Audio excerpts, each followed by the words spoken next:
Yeah, good evening everyone. Hope you're all well. Thanks if you join me on Monday night for my country music show. It's great. I had the most listeners ever and it's growing on strength to strength, week to week, which is brilliant. But tonight's a talk show and you're listening to...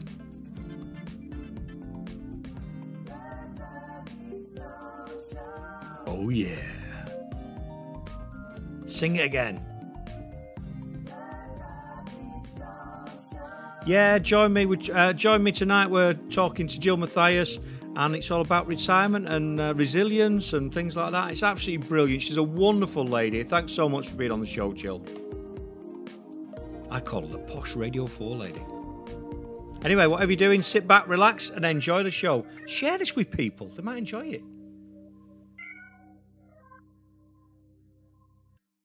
Hello, I'm Karen Blake from Too Hot Marketing and I help people expose themselves. But when I need a bit of inspiration, I listen to the Duggystone Show. Right, good evening people. Tonight I've got a good friend of mine. She's become a really good friend of mine and she's all about resilience. Her name's Gill Mathias and I think she's got a really good thing to discuss with us. We was having a chat the other week and it's a subject she's quite passionate about and wants to discuss. So good evening, Gill. Good evening, Kirk. Nice to be here. Yeah, so just tell us a bit about your business really, and then we'll talk about the subjects if you want. Well, my business is very much helping people go through challenging times.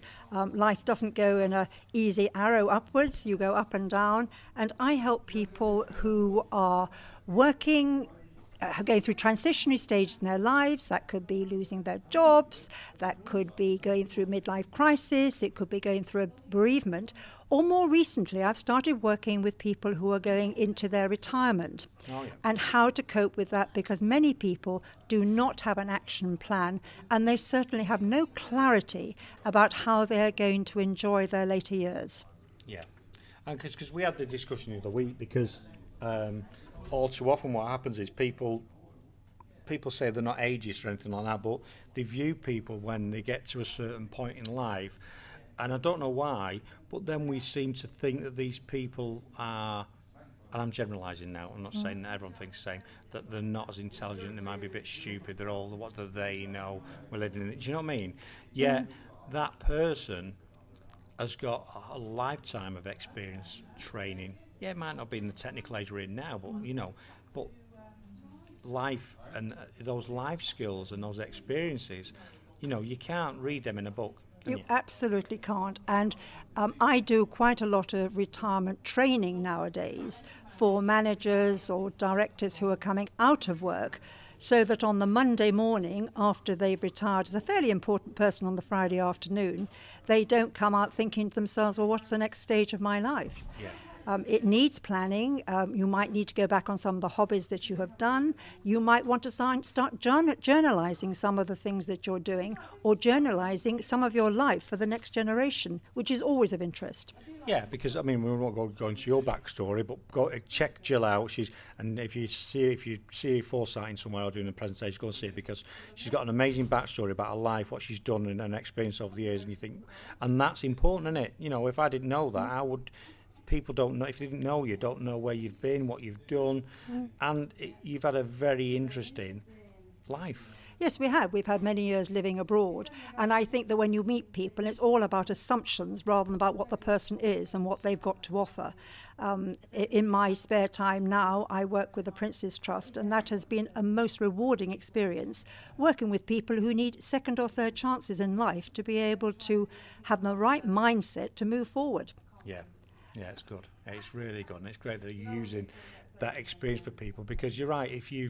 If someone has been in a very senior, as an example, but it works for anyone, but let's use the senior person in a senior role. Well, there's a lot of pride in that. If you're in charge of a massive team, because people do those roles not just for the financial, but it's the sense of achievement, the sense of pride, the respect. They've reached the pinnacle of what they wanted to do. For them to, on a Monday morning, and this is what I see a lot of times, Jill, I think that's what you're working on. They're that busy in the career that they don't have any hobbies. So when they retire, they look around and go, oh, what do we do now? Exactly. I mean, the perfect story is I had one of my clients is when on the Monday morning he woke up and he turned to his wife and said, well, darling, what are we going to do today? And she said to him, well, I don't know what you're going to do, but I'm meeting my friends and there's bread and there's cheese in the kitchen and I'll see you at the end of the day, because he had no plan about what he was going to do. He just thought it would just be an easy transition. But actually, it took a lot of planning. And in order to go and give back to society, it depends what your financial state is, of course. Some people may have to go and do some part-time work. But if you don't need to, there's so much you can do to give back to society in later life. Yeah, and in that situation, what people fail to think is, oh, I've retired now, so we're going to do all these things. Or we're going to. But if his wife or his partner, and it works both ways, because females are the same situation. They've built a life around their life. Exactly. So if you've been working 60, 70 hours a week and you've been all over the world and your wife or your husband's have been at home, guess what? Over the last 30, 20, 30, 40 years, they've developed their own social network, their own things that they do. So why should they just then suddenly drop that? Yeah. You know what I mean? It's, Oh, I do. And it actually takes you back to when you first met. It's re-establishing the relationship, because maybe you've had a family and your children you've given them the roots to grow and the wings to fly. But then you've got to go and find your own relationship again about why it was that you loved each other in the first place. Of course, going on from there, sadly, there are some people who go into retirement who have actually lost their spouse or been divorced. And that is a different type of coaching or facilitation that I can go and give to other people. Yeah, I think it's wonderful. And anyway, and that's why I watch you onto the show, because I really like what you're about and what you're doing. It's all about different elements of life and business. Thank you. And if I'd urge people to come and talk to you, because I think you're an amazing individual, and what you've done, your experience is and I'm not just saying it, Gill, I mean it. You're one of those people I look to and think, yeah, Jill's really got it nailed down. She's had a great life. She knows what she's doing. So anyone that works with you is going to more than benefit from that experience. So it's not just about you with your business, trying to generate your business. It's it's not just, you're at the right time, and I think your experience affords those individuals that experience. Yeah. I think it's really good. Well, I think what I can give people is clarity and focus and confidence to be able to enjoy their later lives, which could be another 40 years after you've retired, according to medical science. Yeah, well, my grandparents were both in the 90s when they passed away, unfortunately. Yeah. But that's not a bad age to. It certainly isn't. And so, I'm 50 now, so potentially, you could be another 40 odd years of whatever on the planet. Yeah. So goodness knows what's going to be happening in the next 40 years. Well, so, I'm 67 and I love life. I'm still able to enjoy sport. I love my grandchildren, and I find the work I do so rewarding. Yeah, because you did, I'll just throw that in there, you did a lot of tennis coaching, didn't you? I did, yes, and I still play county over 60s. Yeah, so did you coach? You coached someone, didn't you? Did you coach? I did. No, my coach was someone called Dan Maskell. Who was a great pal of mine. He was really kind. He coached me, and we played in the odd tournaments, and nobody could have been a better mentor to me as I was growing up. That's great. But and that's, we're coming up to tennis season now, aren't we? We're coming up to the Wimbledon. We are. We'll all be cheering Andy Murray on. Yeah, hopefully, and it's great to have some. But going back to the interview. But that's great that it's all those bits of. That's why I bring that in, because it's all those experiences that are maybe not business related, but they're life related. That you can apply life skills or even sporting skills into business. Definitely. They're not, as far as I'm concerned, they're not segregated. You can take learnings from each one. Yep. That's how my brain works anyway. Yep. So you could bring that learning, that teaching that you've learned on the tennis court, of working together in a partnership, how to beat your opponents, how to cope with things, what you need to do to train, develop, and all the rest of it. And you bring that into your coaching, which is great. And I think people resonate with that. In fact, you always wonder, when everybody needs as a coach, really, everybody at some stage in their life need to be able to discuss their way forward and an action plan to be able to achieve their own goals, whatever those may be. And I always use the word success, but success is not just money orientated. Success means different things to different people. And very often people can look at things in a negative way, but I'm very keen on reframing your negatives. And that if you are in business, you don't always succeed in inverted commas straight away.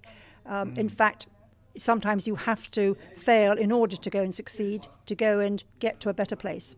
Yeah, and I think people fail to. I see that a lot. I've got a son who's 15, and he gets very frustrated with things that he's done, because we've been given this perception that everything's perfect and everything's wonderful, and everything's instant gratification with the internet and all the rest of it. So, for example, he's doing some drawing at the weekend, and he's decided to do something different to the painting, and in his eyes he's messed it up. But actually, he's not messed up. He's just learned something that didn't work. Let's do it a different way. Yes. So it's like, do something else. Yeah. And I think so. Yeah, not only is it for people retiring, but we also need people that are younger to understand that not everything's perfect. And guess what?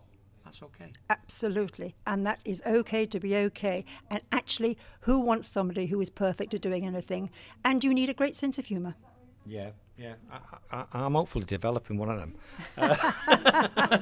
No, you're right. If you can laugh at. You've got. Yeah. I make jokes of all sorts of things, and some people might take it the wrong way sometimes. But you know, I'm not trying to be callous. But you've got to enjoy your life. You've got to enjoy what you're doing now, not what you're doing in the future. Just enjoy what's around you. Yeah. You know, we're today. We're on a golf course. We've just been to a business meeting, and I come into there and thought, oh, she's beautiful. What a great start to the day. Absolutely. I don't even play golf. I don't even like golf. But even so, golf courses are amazing, aren't they? They are. And sometimes, actually, when I'm working with people, if it's a nice day, very often I use a coaching session. We go for a walk because you could admire the nature going along. And it gives people time and the mindfulness to be able to talk through their issues, but to find their own solutions to move forward. Yeah, I think it's really good. And because I know you're working with a couple of organisations. I mean, so with you being of a much more mature coach, so I'm trying to put in. No, I want to ask you a question, but I'm putting it in that context, if that makes sense. Do you find them more accepting of you because of that, rather than some young upstart? I mean, imagine me going in and saying, "Come on, guys, let's do it." I'm not even in the same wavelength, am I? No, absolutely. And I think that I can empathise with their issues that they're talking about because I am the same generation. On the other hand, I can empathise with people who are in their 30s and 40s with their issues because I've been there and done it. Exactly. Yes. And you've got grandchildren as well. And I've got lovely grandchildren, yes. So the oldest is 13 down to 6. Yeah. And I really believe that they keep me young, and it's that wonderful role of being a grandparent, which isn't the same as being a parent. Yeah, because you can do things. You can. But you've also been there, haven't you? So things that you might have been uptight about being a parent, like, oh, your daughter's getting dirty in that new dress up, or she's like, well, she's playing in the, let her play. And it's a different way of looking at it. Well, it is, and all I want to give my grandchildren is love and time, so that they remember me for the fun times. And do I return these children filthy? Yes, I do. But I always go and say to my daughter or my son, well, at least you've got all your children back. I remembered all of them. They may be dirty, but they've had fun. And they'll remember that. That's the fun times, isn't it? You know, we're too clinical about everything, aren't we? And I see a lot of because I'm involved in the scout. I am involved in scouts. I've never been a scout, but and then I go on the camp, go on some of the camps with when the parents go and everything.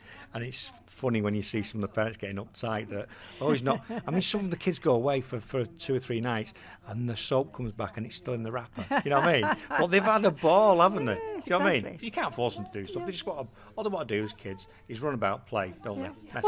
And just get the experience of doing different things. And if you're doing scout camps, that's a wonderful way for children to be able to learn. It is. It's really good. But I love what you're about and what you're doing. Thank you.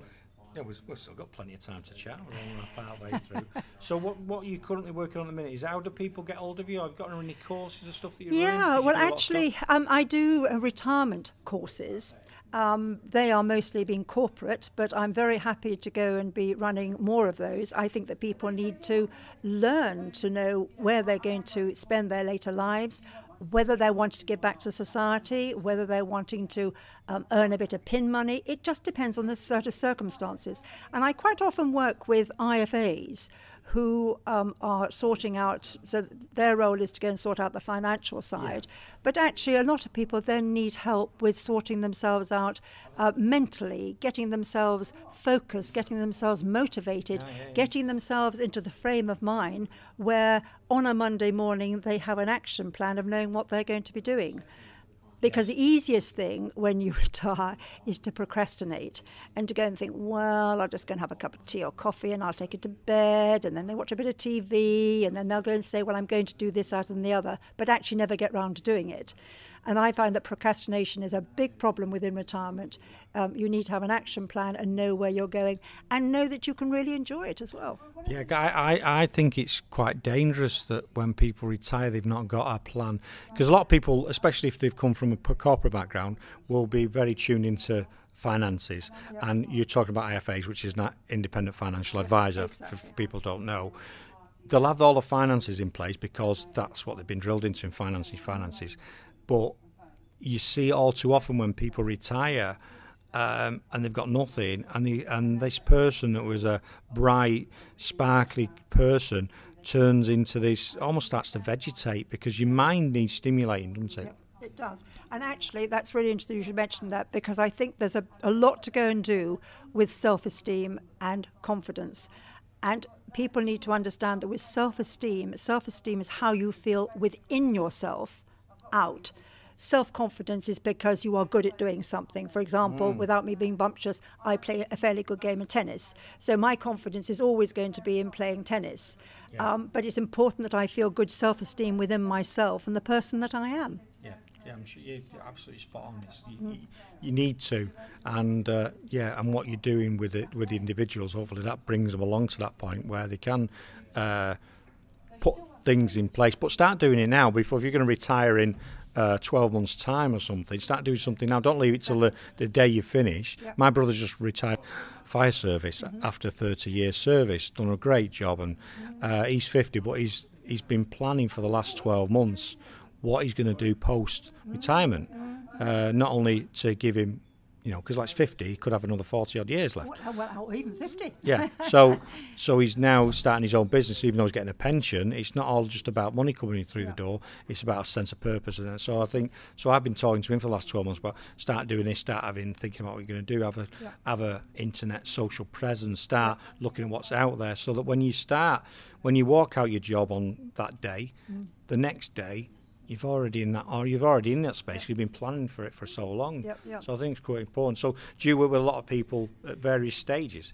I do. I think that the idea of working with people 12 months before they retire is a really, really good idea, because it gives them time to put these plans into actions. And you mentioned the word sense of purpose. That is what you need when you are going into later years. You need to have a sense of purpose. Now, as you say, we're at this wonderful golf course. Some people might like to play golf, but there are plenty of people who might enjoy going on the Severn Valley Railway as a volunteer. It doesn't matter what your interest is, but it's important that you enjoy it. And if you are still with a spouse or still with a partner, then actually you enjoy doing different things, that you're not always tied to doing it with that same person, so that when you come together, you've got something to go and talk about. And I think that's a really valid point, because if you then go from a point where you've been going out to work from 9 to 5 every day or whatever it is, and then to the point where you're at home 24/7, that can really put a lot of strain on people, can't it? Because, and I think you still need your independence and your sense of, this is for me, I'm doing this, whatever I'm doing is for me, and I think that's quite important. Hopefully people... And we'll all have experienced people going out to a restaurant and you sitting next to a table where they can't communicate with each other.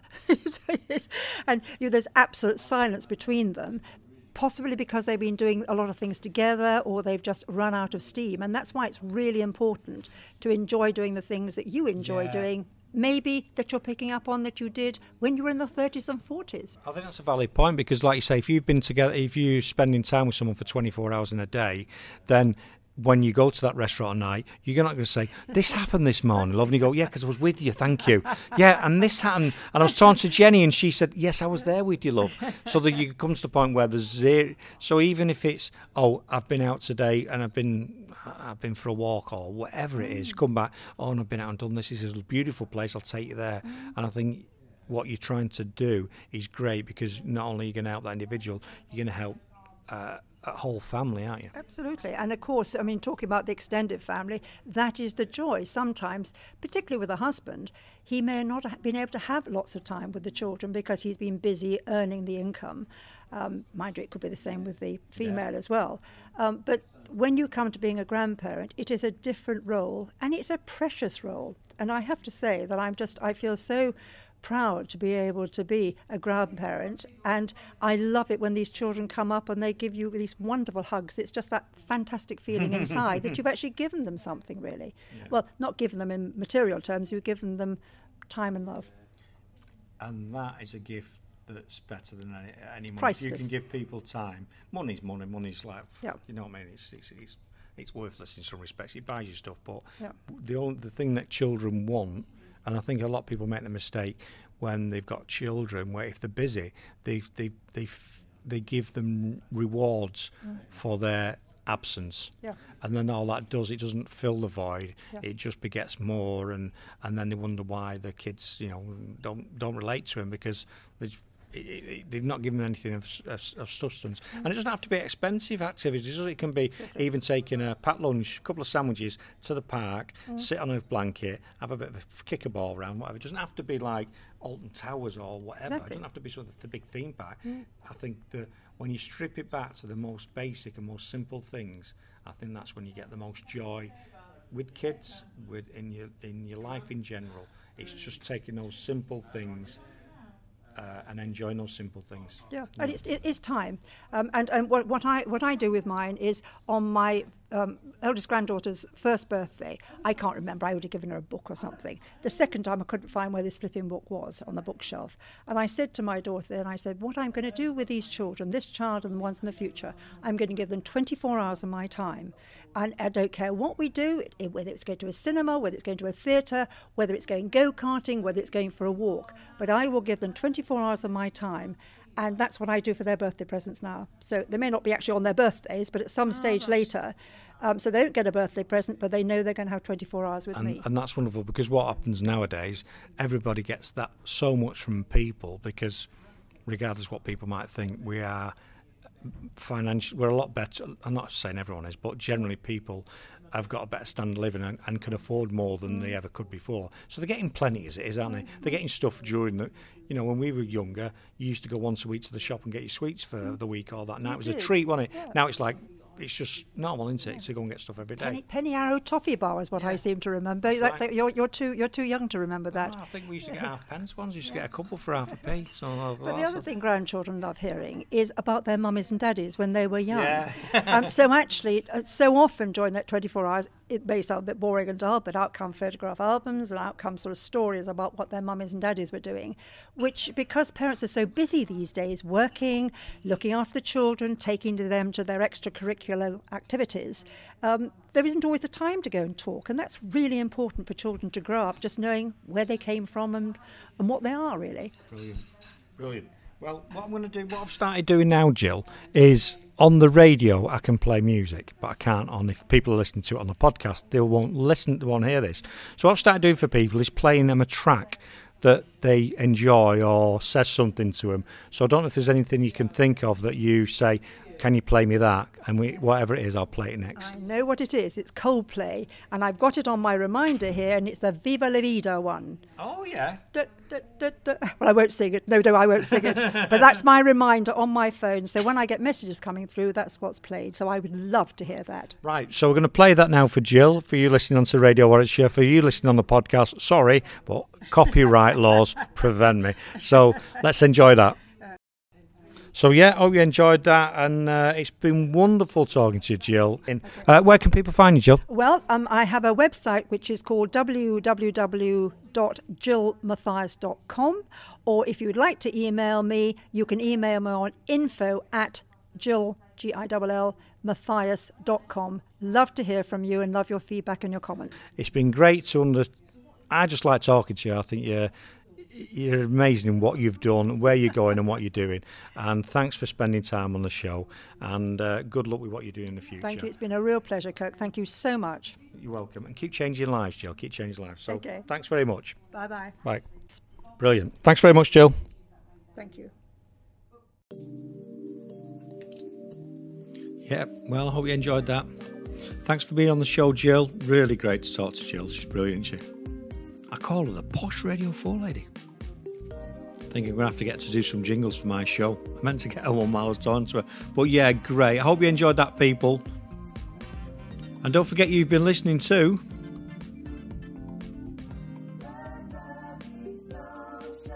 Oh yeah. Don't forget on a Monday night, 6:30. Yeah, the country music show. Oh, I'll tell you what, I've had some fantastic feedback this last week. So check that on Mixcloud. Just search Dougie Stone or Kurt Pickstone. You'll find it on there. Hook up with me at Facebook, Kurt Pickstone, or Dougie Stone on Twitter. I'm on LinkedIn as well.